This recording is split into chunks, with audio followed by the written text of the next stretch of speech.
বরাবরের মতো আজকে একটি গিল ভার্সেস গিল কাস্টম নিয়ে চলে আসলাম। তো আজকে মূলত আমরা ভার্সেস করতে চলেছি ভিভেস হাসিফ ভাইয়ের গিল্ডে প্লেয়ারের সাথে। তো ভাইদের ব্যবহার খুবই ভালো ছিল। তো ভাইরা আমাদের থেকে মাত্র 1 রাউন্ড নেয়।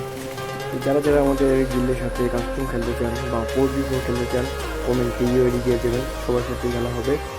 আর ফুল ভিডিও এনজয় করতে থাকেন, এনজয় দ্য ভিডিও।